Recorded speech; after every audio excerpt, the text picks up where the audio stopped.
Also, the car, where it's like leaning on the car. Oh yeah, I'll get to that. I'll get to that. So that hurt. So yeah, that may have been when we twisted our backs. But we after sliding off, and they finally like, okay, I think we got that. That basically was like, okay, that didn't work. I kind of looked at him, and I'm like, well, that was useless. All right, what other pose did they want us to do? And then they had us leaning against the front of the car, which then they tried to be on the side of the car. They're like, here's some magazines, and we're like, okay. They want us reading the magazine. Like, well, this is like, the magazine a year old. They're like, well, we'll superimpose your cover on there. So then at some point we were like leaning against the car, but they're like, but twist the body so we can see the magazine. It's like.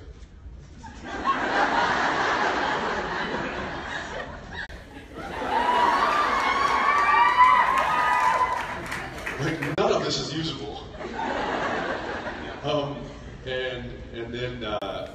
And then we get to the one inside with the pie, which I don't think I saw that one. It's inside the magazine. But that one was just like, okay, there's going to be pie, and all you guys are just sitting there staring at it. They're like, you're serving it to us. Or yeah. And they were like, and Jensen, maybe you could just be serving the pie. I'm like, that's not what I would be doing. Well, what would you guys be doing? Tell us, shall we? And then that's the place.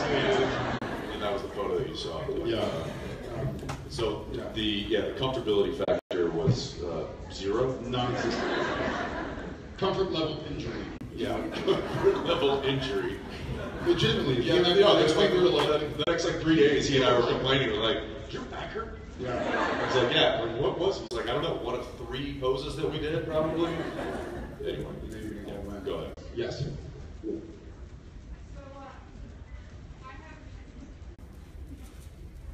I get panic attacks, and anytime I have a panic attack, I replay scenes from Supernatural in my head because it calms me down. Which ones? It varies. It can be Yellow fever? Sometimes. You're like, don't be that girl. It'll never be that bad. Don't be that girl. I was just wondering if there's any go-to things that you have if you're having a bad day that you replay and it helps you. You know what? Not necessarily when I have a bad day, but I say this all the time. I think it's true. I've probably seen the gag reel more times than I've seen the show. They make me laugh. It's, you know how you can have a smell or a song that puts you in a different carefree place? I think the gag reels kind of do that for me. I hope y'all guys watch it. Absolutely. And we've told them regularly, because we tell them all the time. We're like, because we probably have an hour worth of jacking around. And we're like, maybe. Oh no, we essentially get the gag reel done and with all the material within the first 2 episodes. Yeah. We have 10 minutes of gags. 21 episodes later, you can imagine how much footage that we have. I will watch it though. And it's like the camera guys too. They're quick on the trigger because we don't shoot film anymore, so it's not like we're wasting film. It's an SD card. So as soon as he and I are doing something stupid in front of camera, our focus pullers just immediately hit record. So there's stuff that's not even during the scenes that is recorded, and then because we'll be some of the stuff could land us in prison. Probably. It should. But I'll look up and I'll see one of our camera assistants doing an upside down slate, which is a tail slate, which usually they'll slate the head of the scene. But if they roll and then need us without a slate, then they'll tail slate, which is an upside down slate, and it'll just say, it won't have a scene number, it'll just say gag. And I'll be like, wait, were you guys rolling on that? And then it says as though it never happened. They're just like, what? And for those of you who don't, does anybody out there know what the slate is for? For those of you who don't know, it's for syncing video and sound. So video is recorded on one track and sound's recorded on another track. They don't actually coincide. And so that slap is how they measure, how they match. They go, okay, that slap is where we need to put the sound of the slap, and now the dialogue is synced with our mouths. And one time, our technically advanced camera crew decided to do a digital slap or clap on their iPad. Or, yeah, it was an iPad. So they could like just literally hold their iPad up as the slate, and then and then just hit a button, and it would go. And it's something that we never noticed until they took it away and used this digital clapper, and it was that Jared and I used that snap, that clap, as almost like a starter's pistol. So when we hear that, it's like boom, ding into Sam and Dean, and the electronic version just did not have what we needed. And he got so mad that he was like, if I hear or see that stupid electronic slate again, I'm going to shatter your iPad. And so poor Jose was like, okay, put this away. And we've never seen it again. And now it's like Slategate. It was the Slategate. It was a total like Pavlovian, like the bell means food. I was like, I'm not ready to act. I need the noise. I need the clapping thing. Because it was like, okay, and rolling. I'm not acting for that. Yeah, anyways. All right.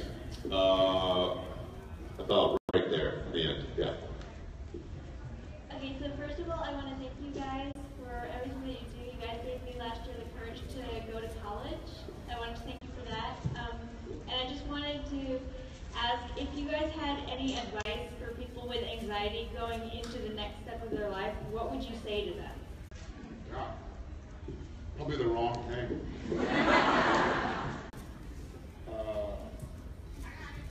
What you got?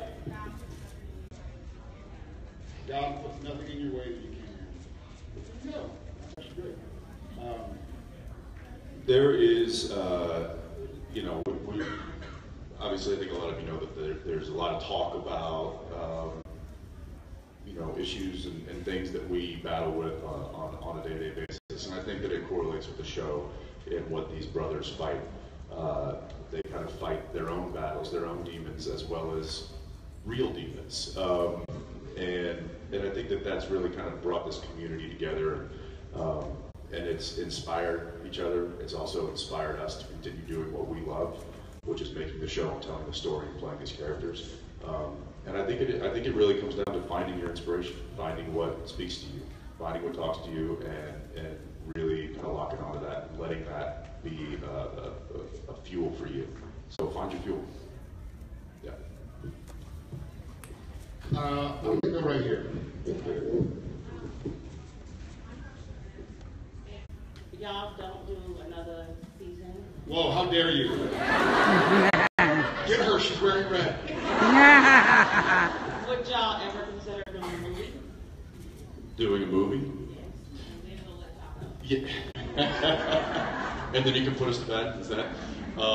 Yeah, we've talked about this before. I think that when and if the show does come to an end, that is certainly a conversation that we will be having, post the television series, if that ever does happen. I got a random question. Has anybody started watching this less than 2 years ago? So they're like, it's ending already? It wasn't been 2 years. Hey, that's longer than most shows these days. No, yeah. 2 years is a long time for a We always tease about like when the show ends, if it ends, this and that. I will say this, which was nice to hear. When we did our interview for Weekly, one of us, probably me, mentioned like 300 episodes we've done. And when I mentioned it honest to God as like, isn't that a pie in the sky dream to like get to 300? Like, how cool would that be? And we got either a strongly worded email or a phone call from some of the higher ups going like, don't say the show's gonna end that early. We're like,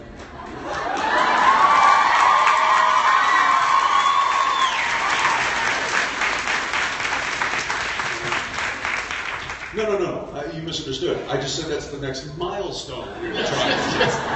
And then 350. So, as long as Sam and Dean have stories to tell, right?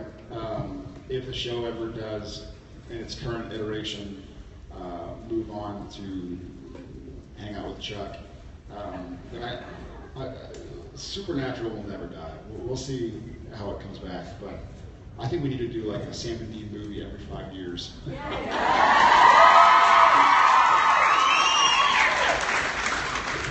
you. Yes, right. Hi, young lady. Hi. It was recently my birthday. Happy recent birthday. Thank you. When?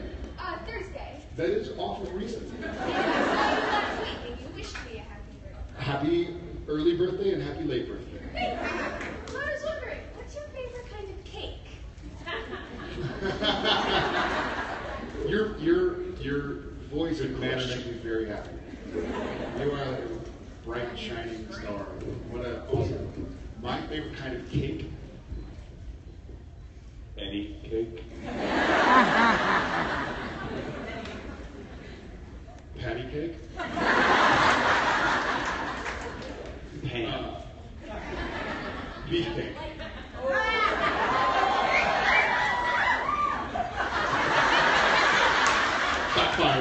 Backfire. Dig out. There's probably an answer to that.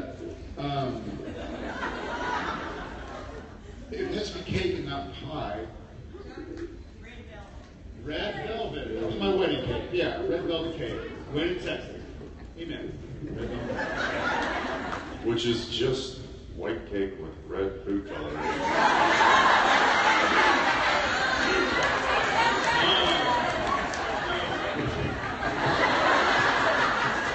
Somebody, let's be real. I'm not being a hater. I actually love red velvet cake. You're not allowed. But it's just dolled up white cake. That's all it is. It's chocolate. It's dolled up chocolate cake.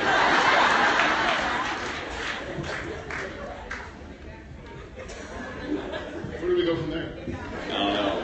My wife's going to hit me when I get home. I'm going to go with, I see silhouettes. I think they're doing the YMCA. I don't know if they all have questions. Well, We'll pick one. Find it out. I'm going to go in that direction. Rock, paper, scissors or something. All right.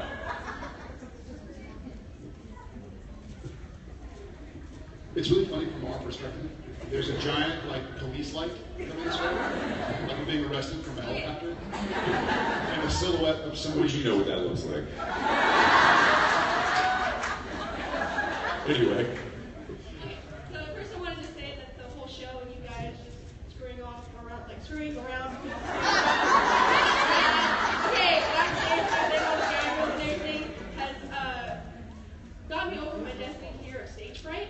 So that kind of helped me there. But I was also wondering, out of all the times that you all open and close the Apollo doors, if you actually got a lid or piece of clothing stuck in it one time. Even better, I have a piece of skull that's in my scalp that's currently in the props truck because I kept. Y'all remember the episode? What was it? Season 2, episode 1, when Bobby drives his Chevelle into the bar to save the guys drinking bleach. It's like, yeah. So that scene, I think Bobby drives his Chevelle into the thing, and Manners was directing it, and in his infinite wisdom, that asshole,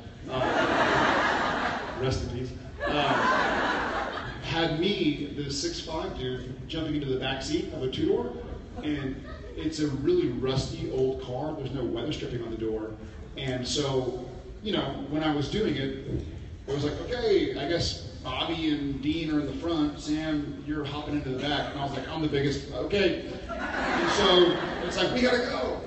And I run over and I open the door and I use a little lever and push the car forward. And then it's sort of like this number and that hurts and I'm going through. And then and Manners is paddle like me. You're being chased by demons. Hurry up. And I was like, okay. So take 2. And I run in, and I open the door, and I use a little lever and open weasel my way into this little box. And he's like, just jump in the car. all right. And so now it's like, all right, I'm just gonna, as fast as I can. And so I sort of run, push the seat, and just dive. Wait, you're forgetting a key element to the story, and that is after each take, they would cut, we reset everything to ones, and then they would call in finals, which is, you know, the hair and makeup, the glam team comes in and makes sure that his hair is still in place. Here's the thing. Jeannie Chow, who was our hairdresser back then, kept coming over to his hair and like with this quizzical look on her face. Okay. And so now I'm doing it really fast, and I'm like jumping into the car, hitting my shoulder on the back of the car, and my leg is, 5 feet behind me because it's stuck in the seat, banging my head on the door. And after a few of those takes, Jeannie Chow comes up to my hair's all messed up and blah blah. She comes up and puts her hands through my hair and goes like this. I was like, what? She looks at me and she had the weirdest look I've ever seen her mother. She's like, and just looked at me and I was like, what? And she goes like this. And she has my scalp attached to my hair. A clump of hair and scalp. A clump of hair and scalp in her hand that I guess as I kept banging my head into the top of the... So you're ripping his hair out. It ripped a piece of, and so, funny enough, she ended up giving it to Robin, our props girl, and I actually used it like in a Crossroads Demon thing one time.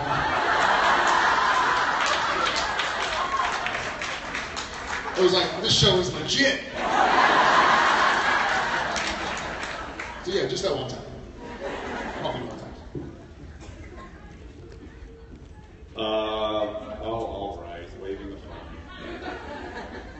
You fell for that. Gotcha. So what is the weirdest text message you guys ever sent to each other? The weirdest text message? No way we can tell you. No way we can tell you. There was one yesterday.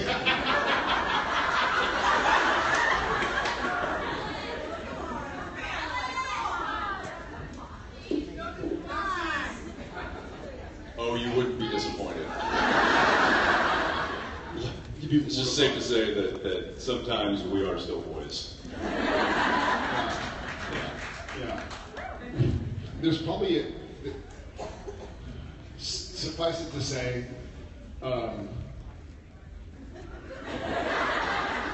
Careful. there have been some doozies. Yeah, I'm just gonna.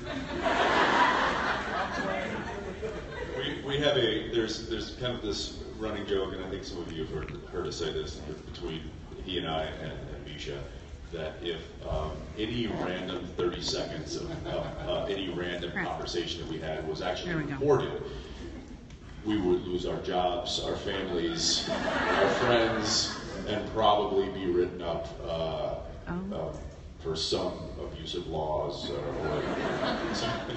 We would go to prison. I want to say there was a text message, like, it's seemingly random, but there's a backstory.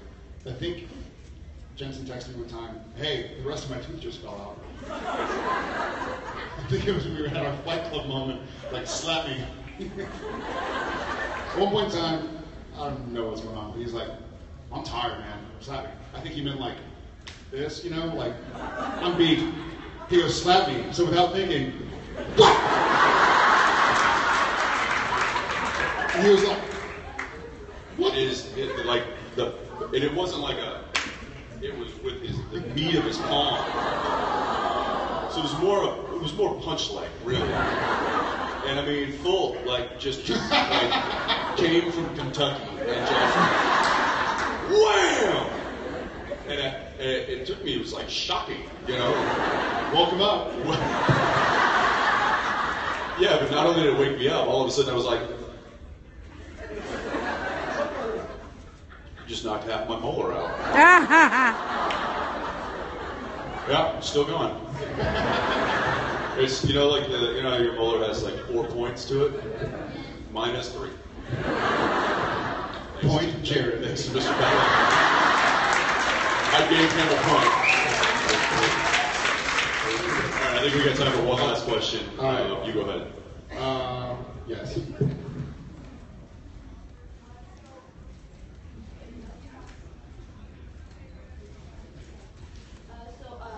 I just watched the season finale. It's on night. Which season? Cincinnati. 11. 11. Yeah, so there's a thing that Dean was imitating Marina, like her accent. Yes. That's, Yeah, we're walking to the building and I'm doing. that's very interesting. So I was wondering whether you two, like how many accents can you see? She's saying the scene in the season 1 finale when Dean is mimicking Rowena. That's pretty good. How many accents? I think you probably do more than I do. We do a lot of joking. I think I can, if I hear something, I can imitate it fairly quickly. But I kind of have to be around it. It's not just, I can't just like call up a certain accent and nail it. But if I hear somebody speaking in that accent, then I can kind of mimic it, and I kind of clue into what gives them that certain accent. I will say, and I just have to say it, my wife, on the other hand, is the world's worst accent. I mean, it is. Here, Daniel, Irish. Oh, how are you today? Daniel, South African. Oh, hey, I'm in Africa. Fine, okay, Texan. Oh, hey there, Texas. Yeah, she just says whatever the accent's supposed to be. Yeah, she just kind of says words that. Oh, here in Scotland it's cold. But then if you're like, okay, now Indian. Oh, where can I take ya? Here in India. Daniel, that's awful. All right, guys, we gotta go. All right, we'll see y'all later. Thank you very much.